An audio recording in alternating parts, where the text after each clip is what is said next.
every week it seems like the WWE is trying something new to get viewers. And it's like they just brought back the Hardys in a tag team match, but 3 days ago they announced a different match for SmackDown. So I see what you're saying, and almost not that they're scrambling, but they're trying to throw a lot of things at the wall and see what sticks. And it makes your audience kind of question if you really know what you're doing.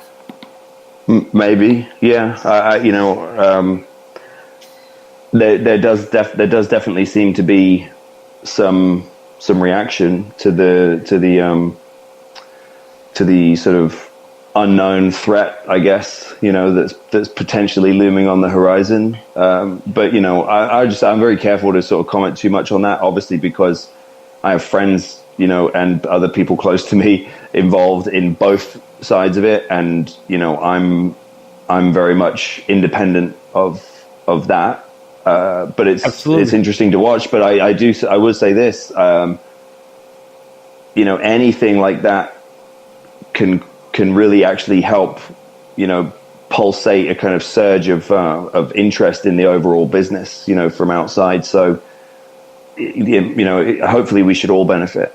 And I think that's what a lot of wrestling fans need to realize, is that you don't have to be on a side. All you have to do is watch for a great professional wrestling. Oh God, if we could eliminate the polarization, of wrestling fans, we would just. I can't stress enough how much bigger and better the business would be if people were more accepting of the fact that not everybody likes the same flavor of ice cream. Is it okay if cruiserweight, strong style Japanese kind of influenced wrestling is your favorite wrestling? Is it okay that we get a couple of brawls? Do you know what I mean? Or does the whole show have to be what you want? Because I don't know, dude. If I go out with my friends to a restaurant and one of them's a vegan and there's no vegan options, we're probably going to go to another restaurant. Because we're not so quintessentially selfish that we have to go, no, I want everything that I want, and anything else that anyone else wants, those people are stupid. Absolutely. Everybody else is wrong, and I'm allowed to complain about it. We get a lot of stuff on our NWA feedback that will sort of chastise WWE, as a way to sort of highlight what they like about our product. And it's just say what you like about ours, because we know you're watching WWE, otherwise you wouldn't be commenting on what you didn't like about it. So, it's sort of prevalent in our whole society, though, isn't it? Nowadays, everywhere you look, to like one. It's not enough to like one thing. You have to like one thing and hate the other thing. Right. Exactly. You can't just be positive about something. You have to be negative about 5 other things. Mm-hmm. And that's unfortunate. But when you get back to when you left, you were with Global Force for a while. You were the Global Force heavyweight champion. But when you left there, a couple of months later, you defeated Tim Storm for the NWA World's Heavyweight title at CZW Cage of Death 19. How in the hell? How did you win the title at the Cage of Death? I don't know. Beats me. I think so we have a relationship with David Marquez in Championship Wrestling from Hollywood, and he's somehow linked with CZW. His business partner, or he's sort of partners with the guy who, I don't know, something like that. But that's sort of how it came to be. And we, at the time, because we had really started to figure out what we wanted to do with 10 pounds of gold, and we started, Dave and I, especially Dave Lagana, started really,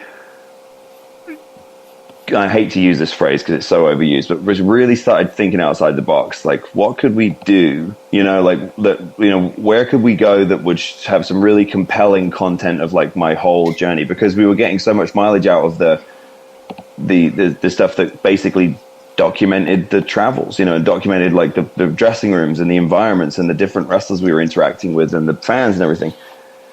And we went, and then, Dave was like, I think he came, he's like, I've got you booked at CZW, Cage of Death. And I was just like, oh God, like, yeah, and it was just like, it'll be great. Like, they're going to boo you out of the building, and like, we can really highlight like how different you are to them. And like, it's, and all I'll say is like, I'm not a fan of that wrestling. Wasn't a fan of that show, saw some things on that show I hope I never see again. So you will not be defending the title in a weed whacker landmine? No, highly unlikely. But I will say this, that, which is a testament to them as well, and their branding and their sort of, their mark, I suppose, on the business. But people still talk about it. So it was an interesting, moment. It probably would have been, less significant if it had happened like a show, like a Championship Wrestling from Hollywood or something more synonymous with sort of the NWA style. True, but I mean that win was the start of, so many great things, and I'm glad you brought up 10 Pounds of Gold, because if you're not subscribed to the NWA on YouTube, please do. It is such a look behind the scenes, but it's such a compelling watch. Documented recently, you with Dory Funk. I saw, that was just so awesome to see you speaking to Dory Funk about the lineage of the title. What it meant to him, and for him to say what he said to you, that moment must have meant something unbelievable. Yeah, it absolutely did. And Dory's, he's such a great professional, that he has said stuff to me, privately, and when he was at NWA 70 in Nashville, he gave me a nice gift and stuff like that. So I was aware that, he sort of was a fan of mine and endorsed my work and my position, but I still didn't really know what he would do, with a camera rolling. Like, we certainly didn't prep him or do anything ahead of time, so yeah, when he obviously, he's a professional. Like, he knows how to do it, and he delivered it in such a nice way. And yeah, it did. It was, it's up there with, one of my favorite moments in the business. Yeah. Your defense of the NWA title, the Aldis Crusade, 20 title defenses in something like 2 months, even in China, that to me stands to show the resurgence of the quote-unquote 10 Pounds of Gold, the resurgence of the NWA heavyweight title. And it's great to see as a fan of the NWA growing up how much stock people actually now put in that title again, and how it's almost must-see TV. When you see that title being defended, of course, we have a big title defense coming up, but your matches with Cody Rhodes at All In was a great match, and that event was great. But the 2 out of 3 falls at NWA 70, and especially to hear Tony Schiavone and Jim Cornette on commentary for that match brought back such a nostalgia. And to me, that reminded me of, I'm not just saying this, the Flair Steamboat 2 out of 3 falls match from Clash of the Champions. That was, as a fan and somebody who respects the history of the sport yourself, to have Tony Schiavone and Jim Cornette call your match a 2 out of 3 falls for the NWA title, that must have been, such an amazing experience. I would point to that match, as the best, that's 100% my best work, on every level. I suppose the only thing I wished, if you could put something else into that segment, it would have been a promo. Like, if we could have, if Cody and I could have cut promos, but obviously we wanted to stay traditional with the presentation and stuff. But it's to me, it was, we told such a beautiful story, and it was just, to me, it was like what I always thought of main event heavyweight title match, was supposed to be. It had the feeling, and it had wrestling, it had brawling, it had, crazy moments, and even like the stuff with the girls, and like the other guys around ringside and all that. I wouldn't change any of that. Like it was just, and the table, and then it was all, it like no, at no point did it feel like we were just doing spots, like we would, like I felt like it was as well crafted as anything I've ever done, for sure, because it was like, I think we could in the arena, in the building, we could feel the people kind of going on the ride with us. Like we could feel them like going, like Cody and I, we just have that chemistry. Like there's just no, I know it's such a cliche thing, and I used to hear other pros talk about it, and I would think like, come on, spill the beans. Like, what is it? But there really is like something you just can't put your finger on. You just like both times I've been in the ring with him, and the bell's rung. It's like I didn't have to. There was no trying. I knew it was going to be good. Like I knew we were going to get him, and it's just amazing. Yeah, the story that it told, like you said, the first fall, and what after the figure 4, how it went to the second fall. That kind of storytelling. I don't want to sound like a guy that says like, oh, the olden days were better, but there's not as much story in professional wrestling anymore. And for the NWA title to be competed in a match that told such a great story, I think it was such, an homage to that title. And looking forward, speaking of the old days, the NWA, upcoming, we are bringing back the Crockett Cup. One of my favorite things, get to go back and watch.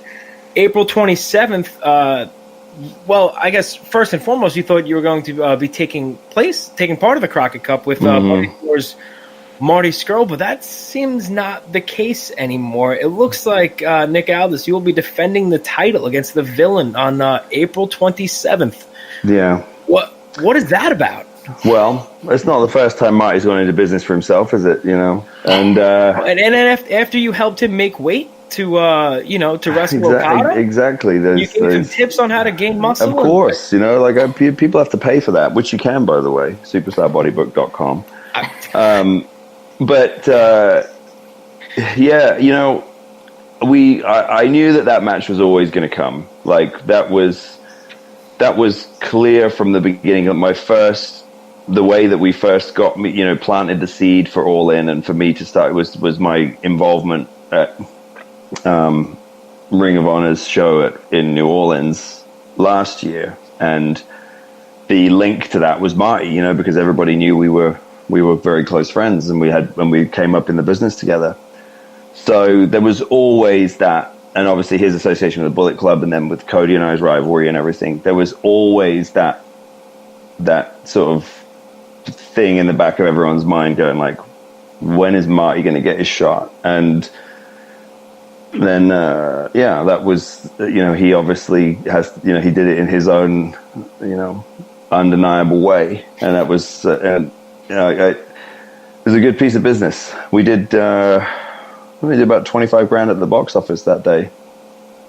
Okay. Well, that's good news. And I mean, like you said, he went into business for himself, and he enlisted the services of your good buddy PCO.